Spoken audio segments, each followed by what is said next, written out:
salaamaaleykum mbokk yi salaamaaleykum askan bi yéen ñu ñuy suivre di ñu topp un peu à travers les réseaux sociaux fi ñu nekk nii boulevard Général de Gaulle la bu la neexee nga ne centenaire ñu ñëwoon fi pratiquement teewee li nga xam ne moom la intersyndical bi doon def muy marche li waral marche bi mooy dañ doon def ay revendications ci statut wu collectivité territoriale yi mu nekk ay points yu bëri ñuy laaj revalorisation loolu moo doon seen revendication. dañu ñëw tey pour wax sénégalais yi ne ñun travers collectivité territoriales yi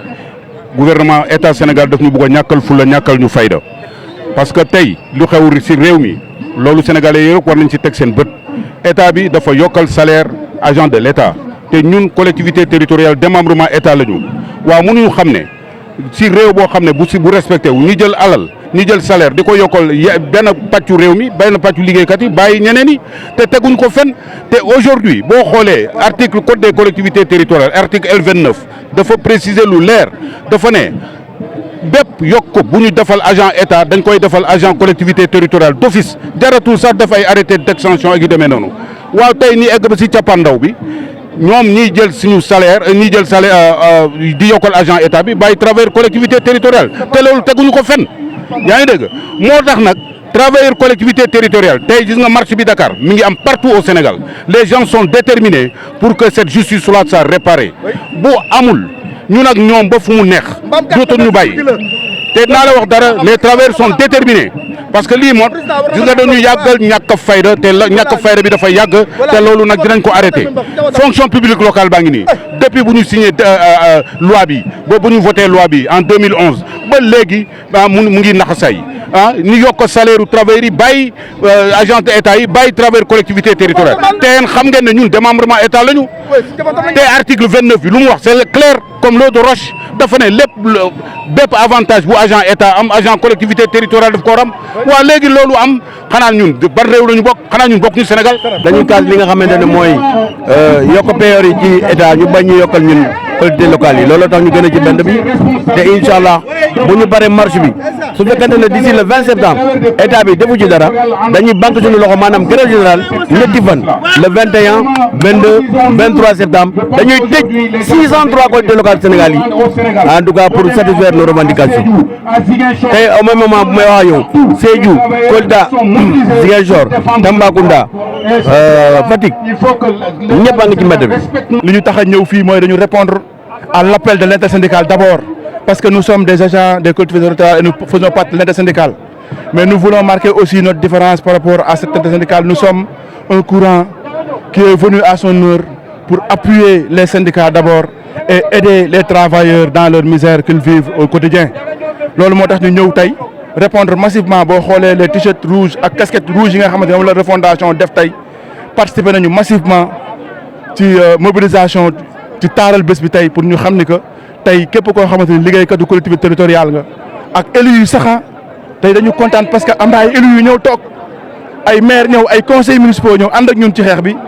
parce que aussi ñoom gëdd bi ñu leen war a jox joxuñu leen ko ñun defe naa def nañu 17 ans ci collectivité territoriale yi am na loo xam te ne xam nañ ko maa ngi koy wax keroog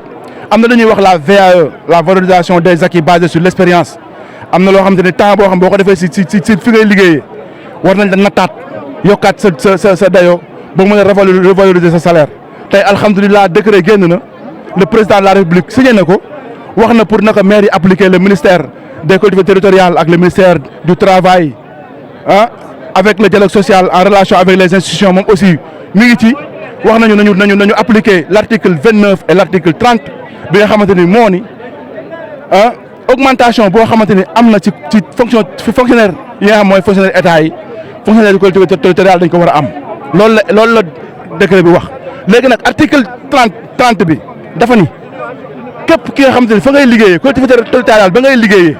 moom moo la war a yokkal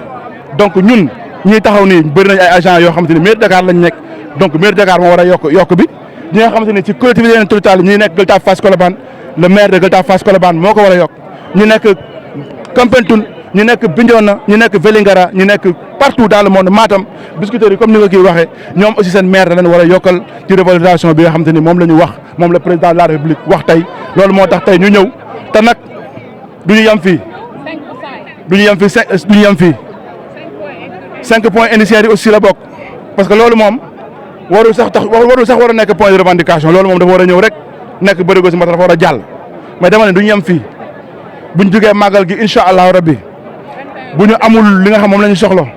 dañuy dem grève générale de 72 heures loolu la intersyndical bi décidé bu ñu paree dañ koy renouveler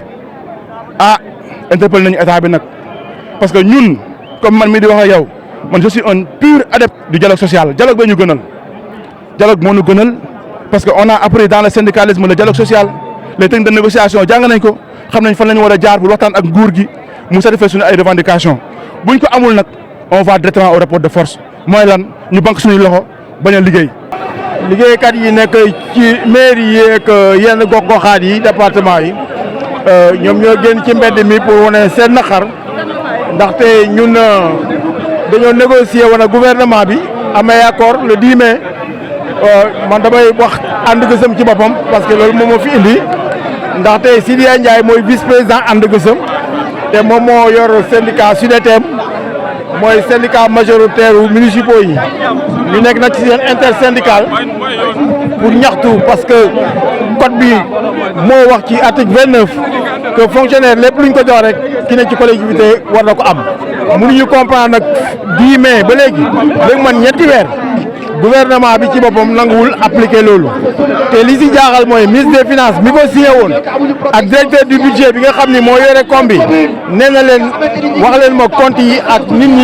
ñi mu soxal ma jox leen xaalis bi mënuñu comprendre nag pourquoi ministère des collectivités locales yóbbul effectif bi joxe comptam pour ñu jox ko alal ji mu jox ko seeni borom ministère de la santé aussi mu ngi traîner les pieds mais négocier nañ sax 20 milliards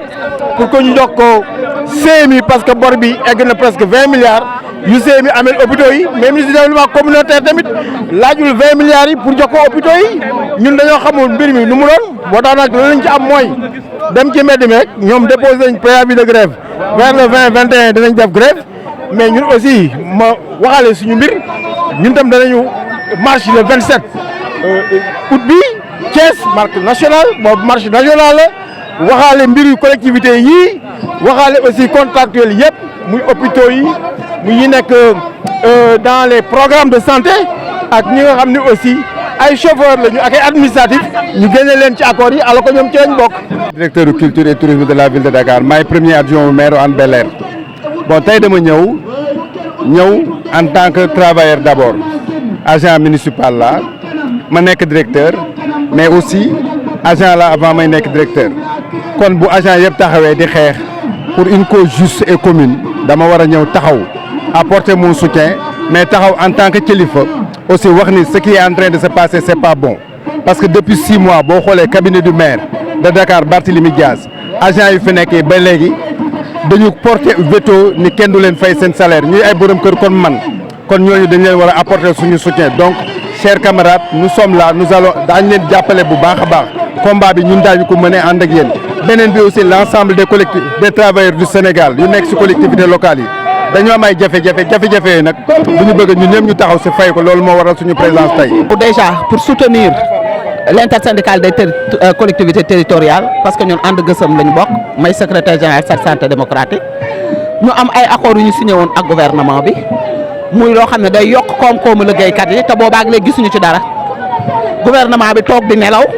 booleeg yàpp ñu di ñu dig te duñu def te damaa jàpp ni kilifa dafa war a sàmm kàddu mais ñi ñu jàkkaar lool xamuñu sàmm kàddu li ñu xam mooy jàmmaarloo defante ak ñoom loolu la ñu xam mais xamuñu lu neex comme xamuñu lu neex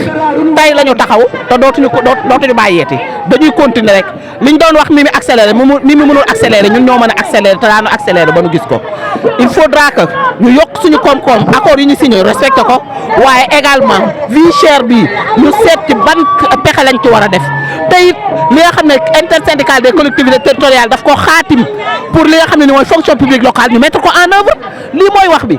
dara warul leen a téye waaye comme ñoom problème politique rek moo doon loolu ñu bàyyi liggéeykat te liggéeykat yi ñooy indi koom ci réew mi ñu wane suñu bopp. ñun dañ di ay agent mairie ñun district ba ñuy liggéeyee bari fa ay agent mairie ñi ci bari dañoo jàngiwaat yor seeni diplôme poste de santé yi ñu war caa nekk leneen ak leneen président bu génnee décret état pratique yi buñ ko amee ñun dañ koo war a am ñu fay ñi bàyyi ñi yor liggéey bi nekk ci hôpital yi garde sunu nawle yi fi ne ñoo nekk ci état civil yi yor extrait yi ku ñu defarul kayitu juddu doo am kayitu juddu ñuy taxaw nag mer nag lañ def taxaw nar président gis ñu fay ñu ci nii wala ñu fay ñu ci nee looloo ñu tax ñuy dem xam nga nit day moral rek boo moralee ñu ne bàyyi leen foofu na président xam ni jug nañ ñun santé mairie yi bu maytul dinañ teg mairie yi duñ fajati malade yi. Interpeller le chef de l'État Macky Sall gannaaw bi mu signé benn décret pour augmentation de salaire pour les fonctionnaires ñu koy fàttali ne article 29 du code des collectivités territoriales moo ne saa bu fonctionnaire yi bénéficier une augmentation ça doit impacter directement si collectivité territoriale ak seeni agents ñu gis ne dañ ko appliquer pour un tiers bàyyi pour ñeneen ñi alors qu'il doit pas avoir de deux poids deux mesures nit ñi boo leen joxatul la ñu moom bàyyi leen a seen sarax ñun li ñuy laaj ñaanuñu ko suñu droit la parce que tey nous représentons un maillon essentiel dans le dispositif des travailleurs des collectivités territoriales tey agent collectivité territoriale ñooy signé acte de décès yi ñooy signé extrait de naissance yi ñoom ñoo nekk ci santé bi donc ñoom ñoo nekk ci salubrité ils sont partout ils ont sillonné tous les services du pays donc ñooñu ils méritent considération respect ak ñu remettre leen seen dignité loolu rek la ñu moo tax ñu ñëw de cette marche là pour ñaxtu interpeller le président Macky Sall comme ni ko Barthélémy Dias waxee woon ne les employés de la ville de Dakar méritent une augmentation ça doit être valable pour tous les agents y compris ceux qui sont dans les communes d'arrondissement. li ko waral mooy collectivité locale dañoo gis dafa lu doy dafa doy yokk yi nga xam dafa am tey ci état bi ñu yokk partout agent yi ba ñu yokk nañu agent état yëpp yokk boobu dafa am loi boo xam ne mooy loi 2011-08 loi boobu nee na article 29 lépp loo xam ni dañ ko defal fonction publique état agent fonction publique état dañ ko war a defal agent fonction publique yow d'office léegi nag am na yokk nañu waa état te depuis loolu waxuñu daal ci collectivité locale kon ñun collectivité locale ñu ne nañ xeex laaj li ñuy laaj jël li ñuy jël. waaw Lamine mën nga wax tey la moo waral seen marche bi. waaw sunu marche bi tey moo waral que dañu nekk ci code des collectivités territoriales donc ci ay mairie nous sommes des agents yoo xam ne ay jeunes lañ am yoo xam ne ay deuxième âge ñu ngi ci nekk ñuy ñaan nguur gi muy état bi ñu def augmentation de salaire parce que un agent doit se sentir à l'aise